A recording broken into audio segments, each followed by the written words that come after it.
నమస్తే. రాష్ట్రంలో వైపు పార్లమెంట్ ఎన్నికలకు సర్వం సిద్ధమవుతుంది. మరోవైపు ఫోన్ ట్యాపింగ్ ఇష్యూ, మరోవైపు కవిత లిక్కర్ స్కామ్ సంబంధించి ఇప్పటికే జైల్లో ఆమె ఊసలు లెక్కబెడుతున్నటువంటి పరిస్థితి.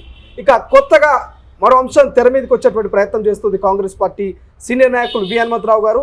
ఏదైతే గతంలో దాదాపు 6 ఏళ్ల కిందట నయీం ఎన్కౌంటర్ ఏదైతే జరిగిందో, అసలు నయీం హత్య తర్వాత ఏం జరిగింది, నయీం ఆస్తులు డబ్బులు ఎటుపోయినాయి, సో ప్రభుత్వం మారింది, సో నయీం అంశాన్ని నయీం సంబంధించినటువంటి ఆస్తుల్ని మళ్ళీ తెర మీదకి తీసుకొచ్చే ప్రయత్నం చేస్తున్నట్టు తెలుస్తుంది. సో మాట్లాడదాం. కాంగ్రెస్ పార్టీ సీనియర్ నాయకులు మాజీ ఎంపీ వి హనుమంతరావు గారు. సార్ నమస్తే. సార్, ఎందుకు నయీం చనిపోయి దాదాపు 6.5 సంవత్సరాలు 7 సంవత్సరాలు దాదాపుగా దగ్గర వస్తుంది.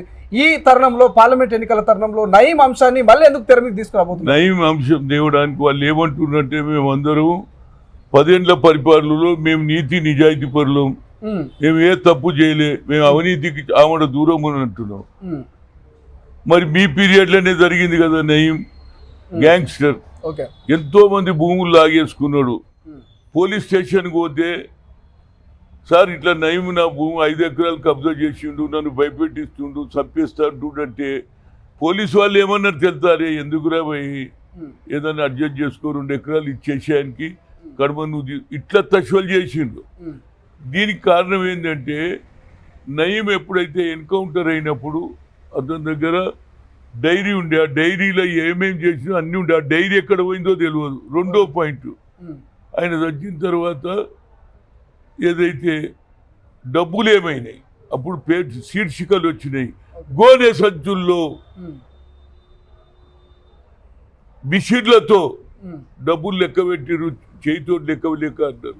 మన గోనె సంచులు ఏమైనాయి, ఆయన బంగారం ఏమైంది, ఆయన వెండి ఏమైంది, ఇంత అంటే ఒక 15-20 ఏళ్ళు రాజ్యం నడిపించిండు. పోలీసు వాళ్ళు అండగా ఉన్నారు.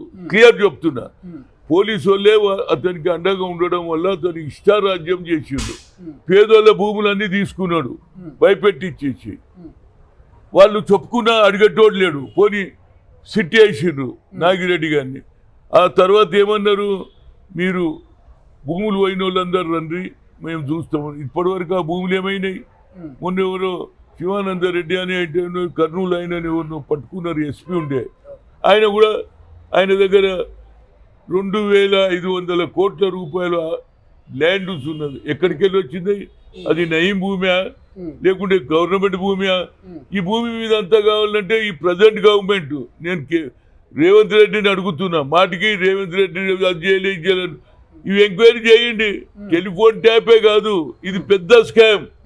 నా లెక్కపోగా మొత్తం మీద 4-5 వేల కోట్ల స్కామ్ ఇది. ఈ స్కామ్ డబ్బులు ఏమైనాయి, ఆ గోనె సంచులు ఎక్కడ పోయినాయి, ఆ డబ్బు ఎవరికి పుట్టింది ఇప్పటిదానికే తెలియదు.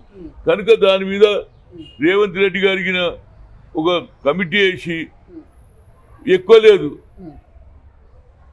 1 మంత్ లోపల అన్ని దొరికిపోతాయి డబ్బులు. ఇప్పుడు వి హనుమంతరావు గారు ఆ డబ్బులు ఎవరు తిన్నారు అనుకుంటున్నారు? ఆ డబ్బులు నిజంగా ప్రభుత్వానికి చేరినాయి అనుకుంటున్నారా, లేక మధ్యవర్తులు తిన్నారు అనుకుంటున్నారా? దానికే తెలియదు అంటున్నాడు. ప్రభుత్వం దగ్గర పోయిందా డబ్బు, మధ్యవర్తులు తీసుకున్నారా? మరి డబ్బు ఏమైందో ఇంతవరకు ఎవరు చెప్తలేడు. గోనె సంచులు అంటే ఎన్ని కోట్ల రూపాయలు ఉండొచ్చు చెప్పండి. గోనె సంచుల్లో లెక్క పెట్టిండ్రని చెప్పిండ్రు. అది కూడా మిషన్లు తెప్పించి. బంగారం దొరికిందన్నారు, ఎండి దొరికిందని. మరి ఏమైనా ఇప్పటిదానికి ఆ రిపోర్టే లేదు.